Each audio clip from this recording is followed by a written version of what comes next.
que se produjo fue el dictamen del veredicto en el juicio que se siguió a una asociación ilícita que se dedicó a la emisión de facturas truchas para la evasión impositiva. Es la causa que nosotros hemos seguido, digamos, a lo largo del tiempo y que tuvo como el condenado principal a Ariel César Balmaceda, corredor de automovilismo, y a otros veintitantos integrantes más, todos los cuales fueron condenados por el Tribunal Oral Federal de San Luis. Tengo comunicación con el doctor Cristian Rachid, que es el fiscal federal adjunto, que fue uno de los que actuó en la investigación y que produjo, digamos, la acusación en cuya base el tribunal falló con posterioridad. Doctor Rachid, buen día, ¿cómo le va? ¿Cómo está usted? Muy buen día, Mario. Un saludo al equipo y a la audiencia. Muchas gracias. ¿Qué opinión le merece el fallo que no acogió absolutamente todo lo que ustedes habían requerido desde la acusación? Bueno, en primer lugar tenemos que tener en cuenta que estamos solamente ante el veredicto, entonces las opiniones no pueden ser con un análisis muy profundo y fundado porque nos falta el alma de la sentencia, que son los fundamentos, que como sucede, y sobre todo en casos de esta complejidad y duración del juicio, lo vamos a conocer a partir del dictado del veredicto, según dispuso el tribunal, dentro de los 40 días aproximadamente a la emisión del veredicto. Entonces, nos faltan las justificaciones del tribunal en todas las cuestiones, que son muchísimas las que ha abordado este fallo por la complejidad y la cantidad de imputados. Entonces, ateniéndolo específicamente al veredicto, en primer lugar resaltamos que han sido efectivamente 25 condenas, no ha habido ninguna absolución. Un capítulo muy importante para nosotros, que en cierta forma novedoso y que implicó la apertura de una línea especial de investigación durante la instrucción de la causa, es el tema del decomiso, que fue acogido en su totalidad por el tribunal y que abre un capítulo muy interesante porque además de las sanciones propiamente dichas, es decir, las penas de prisión y multa, incluye esta medida, esta consecuencia de carácter patrimonial que no se equipara necesariamente con una pena, pero que implica básicamente privar de la ganancia, que es el principal incentivo del delincuente económico, como es el caso que tiene esto, ¿no? Que es una medida de suma importancia, que hace aproximadamente 3 décadas que los organismos internacionales que ha suscrito Argentina exigen, pero que en la práctica lleva mucha complejidad a implementar y sobre todo mucha dificultad en poder identificar y incautar efectivamente activos que representen lo que en este caso se ha definido como la supuesta ganancia del delito. Digo supuesta porque claramente la sentencia no está firme, pero en este capítulo nos ha dado razón el tribunal, lo que nos parece muy importante. Después, lo que uno puede analizar siempre con esta prevención de que nos faltan los fundamentos es que se ha seguido una lógica según la cual se ha considerado, bueno, por supuesto, jefe o organizadora a Balmaceda, y a su vez un círculo de coautores. El fallo, a diferencia de la acusación, ha distinguido distintos grados de participación en estos 25 condenados. A algunos los ha considerado coautores, a otros los ha considerado partícipes necesarios y a otros los ha considerado partícipes secundarios. Entonces, como entre los coautores, por supuesto, como en el rol agravado de jefe organizado estaba Balmaceda, pero a su vez están los que nosotros identificamos durante la acusación como el entorno íntimo, constituido por su madre, hermana, excuñados y un grupo de personas que básicamente nosotros, sin poder ponerle fecha a la etapa fundacional de la asociación ilícita, porque claramente no va a pasar como en una sociedad lícita, que hay un contrato constitutivo, pero sí a este grupo que nosotros denominamos fundacional se remontaban los comprobantes apócrifos más antiguos. Por lo tanto, pareciera que el tribunal, digo pareciera, por esto de aclarar el principio de los fundamentos, que no los tenemos, pareciera que el tribunal ha seguido en esta línea a la acusación y a ese grupo fundacional, a ese entorno íntimo, lo ha considerado también coautor.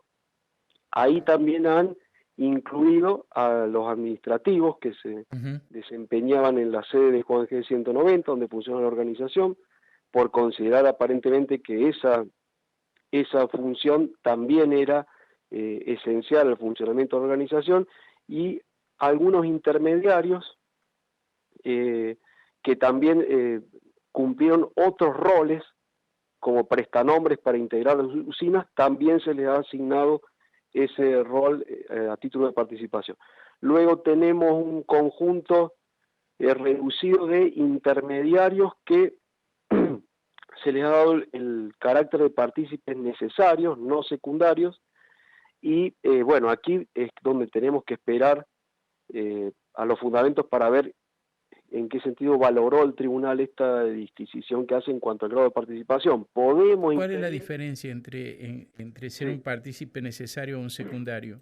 Bueno, un partícipe necesario es aquel que presta una ayuda al autor o autores sin las cuales el delito no podría haberse cometido. Es una ayuda que se dice insustituible. Un partícipe necesario no puede ser, no es fungible, es decir, no es sustituible o no es fácil de encontrar el aporte que esa persona en un tercero.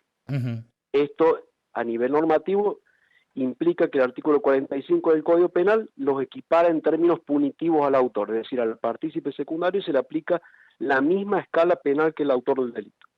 Entonces, en esos términos, un partícipe necesario en un delito como este no podría... ¿Es lo que ustedes identificaban como usinas o no? No, las usinas, en este caso, bueno, por eso siempre hemos dicho que tiene bastante complejidad en cuanto a discriminar roles y alcances. Las usinas propiamente dichas, ninguna usina que haya cumplido solamente ese rol ha sido imputada en la causa. De hecho, las usinas que son o empresas, sociedades fantasmas, que nunca han tenido actividad real o que estaban ya sin actividad y fueron adquiridas por el grupo para implementarlas para la facturación apócrifa, o personas que por unos pocos pesos prestaban sus nombres y que por lo tanto no alcanzaban nunca integración ilícita porque lo que hacían era prestar su nombre en una condición de vulnerabilidad socioeconómica y no tenían ningún otro contacto más y por lo tanto nunca llegaban a integrar o formar parte de la asociación ilícita.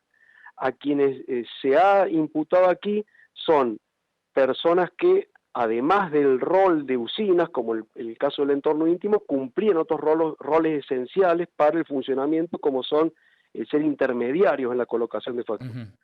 Por eso no vamos a encontrar ningún imputado en la causa que haya tenido el rol exclusivo de usina, y eso expresamente la Fiscalía lo fundamentó por qué seguía este criterio de imputación y fue aceptado incluso desde la instrucción de la causa.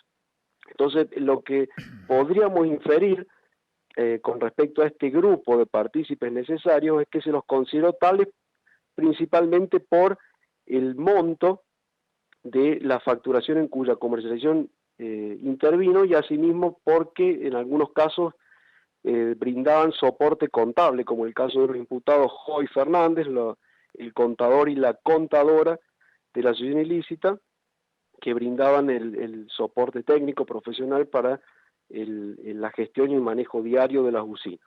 Entonces a este grupo pareciera ser que se los ha considerado en ese sentido porque su aporte se consideró que era insustituible, fundamental para el funcionamiento de la asociación, y luego a todo el resto de intermediarios cuyo rol era pura y exclusivamente intermediaria en la comercialización de las facturas apócrifas que emitían las usinas que manejaba Balmaceda con su entorno íntimo, se los consideró partícipes secundarios. Y esto es lo que abre la posibilidad de aplicar las penas menguadas del artículo 46 del Código Penal, porque la diferencia entre partícipes primarios y secundarios, en términos prácticos, la principal es esta, que esto permite que la pena se disminuya de 1/3 a la mitad en relación a que corresponde a autores y partícipes necesarios, y por lo tanto abre la puerta a condenas en suspenso. A su vez, con respecto a algunos partícipes necesarios, vemos que el tribunal ha acogido algunos planteos de algunos defensores y declaró la inconstitucionalidad del mínimo de la escala penal.